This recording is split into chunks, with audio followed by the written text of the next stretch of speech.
Assalamualaikum warahmatullahi wabarakatuh. Apa khabar semua sidang penonton yang bersama-sama dalam kisah 9 suku malam. Satu channel yang disediakan oleh pihak My Pusaka ya, dalam berkongsi kisah suka duka, perancangan pewarisan dan juga urus pusaka. Saya mengharapkan semua sidang penonton yang bersama-sama saya pada malam ni ya, yang bersama saya Zulhazmi bin Ilyas ataupun Jurutera Pusaka ya, yang bersama-sama saya pada malam ni dalam keadaan sihat fizikal dan mental. Ya, lebih-lebih lagi apabila kita mendapat update daripada KKM mengatakan kes positif COVID hari ini 11,079 kes. Masya-Allah, masya-Allah. Ya, tiada tanda-tanda yang menunjukkan penurunan, sebaliknya meningkat ya. Dan saya sendiri terkesan dengan pandemik ini apabila hari ini 3 orang kenalan saya pergi meninggalkan kita ya, walaupun bukan kenalan rapat ya, tetapi masih lagi saya kenal mereka 3 orang hari ini ya, dalam usia yang masih muda. Ya, dalam usia yang masih muda. Maaf ada gangguan sedikit tadi. Ya. Jadi satu pengajaran yang dapat kita ambil daripada kes tersebut ya, kita ni yang masih berpeluang, yang masih lagi hidup, sebenarnya Allah bagi kita peluang untuk membuat perancangan ataupun kalau kita ada hajat ya, nak berikan harta kepada sesiapa yang kita kehendaki, masa hidup ni lah kita buat ya. Tapi itulah, ramai rupanya orang-orang di luar sana yang melepaskan peluang ni ya. Mereka lebih rela lebih rela waris-waris mereka nanti berebut sesama mereka untuk merebutkan harta pusaka. Sebab apa?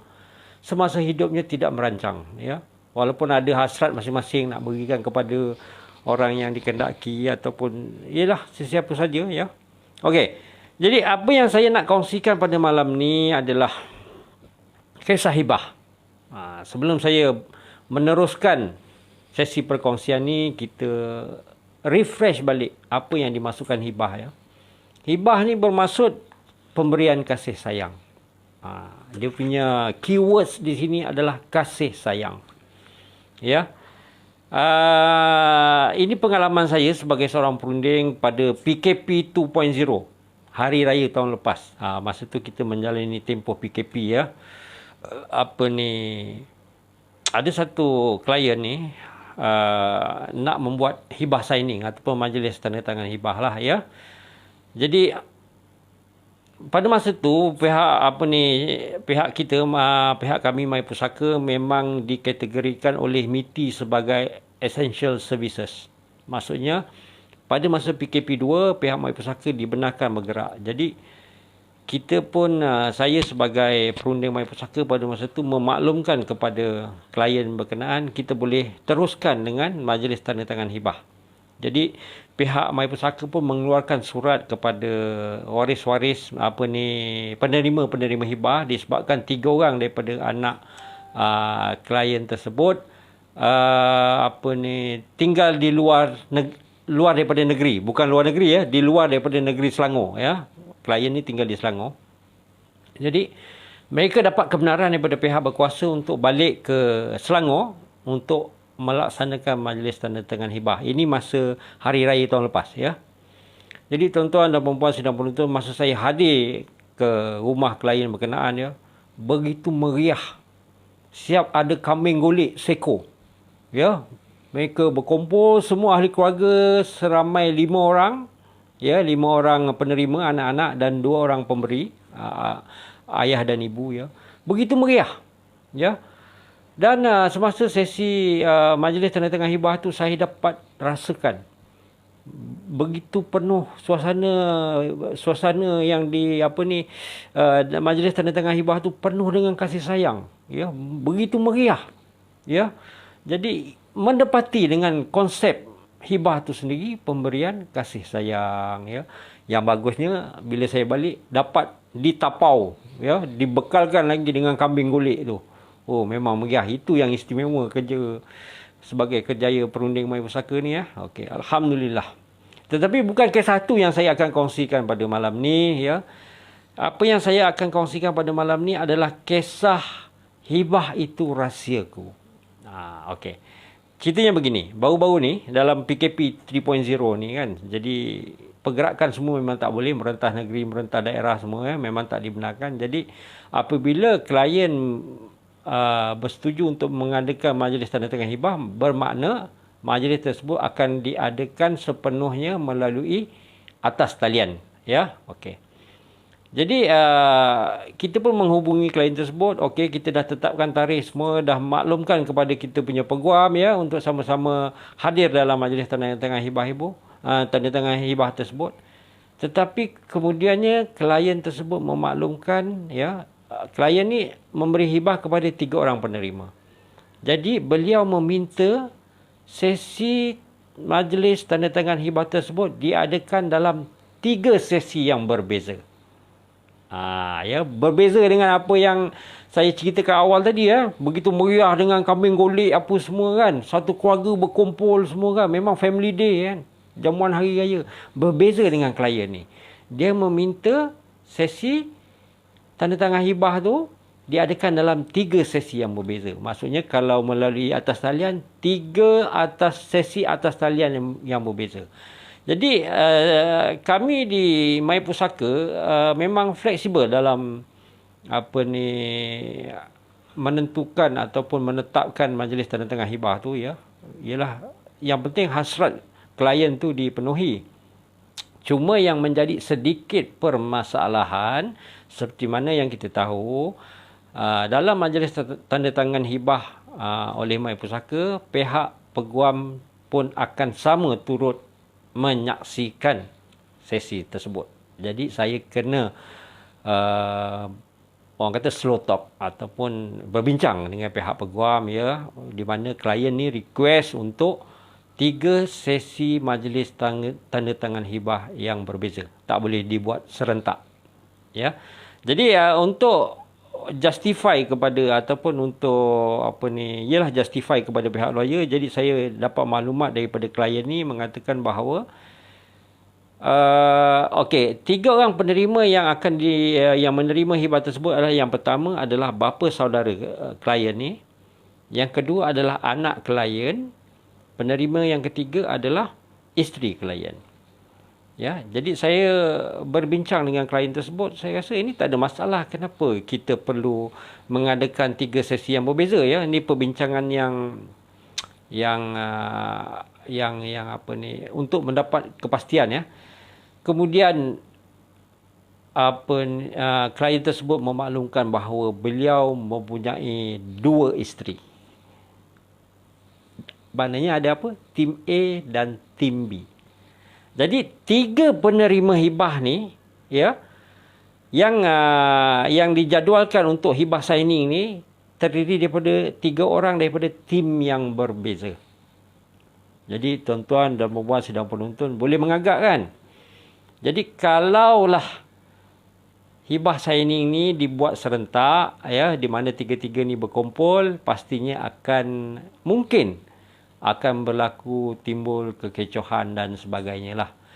Jadi klien ni berpendapat untuk mengekalkan keharmonian sesama keluarga, maka sesi tanda tangan hibah tu perlu diadakan dengan 3 sesi yang berbeza. Ya, jadi okey, kita faham maksud klien. Maka atas sebab tersebutlah ya, saya berbincang balik dengan pihak peguam kita, dan pihak peguam kita pun alhamdulillah memahami keadaan yang dihadapi oleh klien tersebut. Maka kita proceed dengan 3 sesi majlis tanda tangan hibah yang berbeza. Okey, alhamdulillah majlis tanda tangan tersebut berjalan dengan lancar ya, walaupun dengan 3 sesi yang berbeza ya. Itu yang timbulnya hibah itu rahsiaku. Sebab apa? Sebab klien klien ni tak mahu kedua-dua tim ni tahu apakah harta-harta yang dihibahkan kepada setiap penerima. Itu adalah rahsia klien ni, rahsia pemberi hibah, ya. Supaya tidak timbul macam perasaan tidak puas hati ataupun ketidakadilan dan sebagainya, ya. Walau bagaimanapun dalam sesi tanda tangan hibah tersebut, saya mengambil sedikit masa dan memaklumkan kepada ketiga-tiga penerima, ya, bahawa pemberian hibah ni adalah hak mutlak pemilik harta, hak mutlak klien. Maka tidak timbul isu tidak adil, pihak yang sana dapat lebih, yang sini dapat kurang, ya, dan sebagainya. Okey.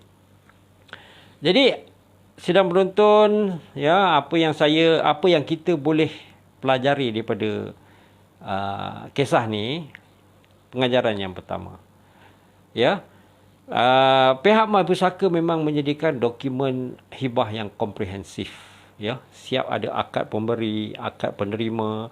Kita adakan satu majlis tanda tangan hibah yang sistematik, divideokan, disaksikan sendiri oleh peguam-peguam, kita punya peguam, ya, untuk memastikan untuk mengurangkan risiko tentangan di kalangan waris-waris di kemudian hari. Begitu rupa kita buat, ya. Dan berdasarkan daripada kisah pada malam ni pun kita boleh mengatakan bahawa pihak Mahpusaka sebenarnya fleksibel. Ya, kita bukannya SOP kita terlampau rigid ataupun terlampau ketat hingga tak boleh ada ruangan. Yalah, maklumlah, klien kita ni mempunyai pelbagai latar belakang, ya, struktur keluarga yang berbeza. So keperluannya dan masalah mereka pun berbeza-beza. Jadi kita memang ada satu SOP ataupun praktis yang sebenarnya fleksibel. Yang paling penting pada pihak Mahpusaka adalah semua hasrat klien kita tercapai seperti mana yang diharapkan, ya. Okey, itu yang pertama. Yang kedua, klien ni saya boleh cakap seorang yang bijak dan bertanggungjawab. Sebab apa? Sebab klien ni sedar, ya, dia mempunyai dua tim, isteri pertama dan isteri kedua, ya. Dan klien ni menjangkakan apabila beliau tiada nanti, maka akan timbul permasalahan di kalangan waris-waris, ya, atas harta-harta yang ditinggalkan. Jadi menyedari tentang risiko tersebut, maka klien ni membuat perancangan pewarisan awal-awal, iaitu dengan menyediakan dokumen hibah, ya.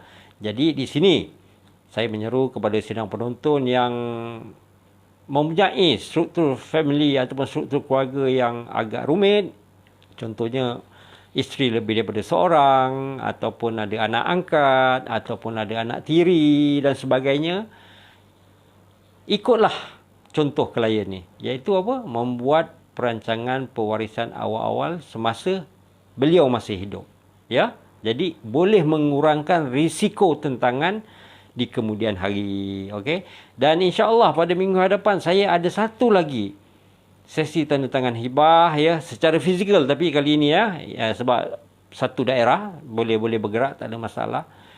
Awal-awal lagi klien ni pun dah cakap, ya, minta diadakan sesi tanda tangan hibah tersebut berasingan di antara anaknya dan isterinya. Disebabkan apa? Isterinya merupakan isteri yang kedua, ya. Isteri pertama dah meninggal, sementara anak-anak yang menerima hibah ni juga adalah daripada hasil perkahwinan klien ni dengan isteri yang pertama dahulu, ya, arwah isterinya.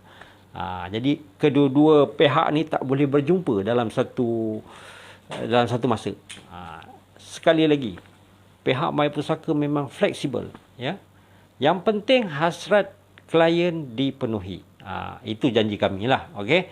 Jadi itu sahaja yang dapat saya kongsikan pada malam ni, ya. Kisah hibah itu rahsiaku, ya. Semoga sedikit sebanyak dapat memberi manfaat kepada kita semua.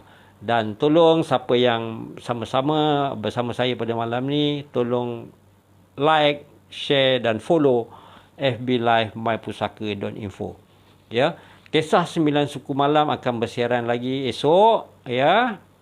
Pada waktu yang sama bersama dengan perunding yang lain dan juga kisah yang lain, ya. Dan insya-Allah sidang penonton akan bersama saya sekali lagi minggu hadapan hari Selasa di hari raya Aidiladha, ya, pada hari Selasa pukul 9 suku malam dengan tajuk hibah juga. Tajuk dia Pusaka Isteri Lama, Hibah Isteri Baru. Macam mana tu? Saya beritahu awal tajuk ni, ya. Pusaka Isteri Lama, Hibah Isteri Baru. Supaya penonton boleh berfikir bagaimanakah agak-agak jalan cerita sesi perkongsian tersebut, ya. Sehingga bertemu lagi di lain siaran, ya. Kita sama-sama menjaga SOP, ya, memandangkan bilangan kes semakin bertambah, ya. Banyak-banyakkan berdoa, ya, semoga kita semua dilindungi. Ya, saya juga mengharapkan semua sidang penonton sentiasa berada dalam keadaan yang selamat, ya, insya-Allah. Jadi saya sudahi dengan wabillahi taufik wal hidayah. Wassalamualaikum warahmatullahi wabarakatuh.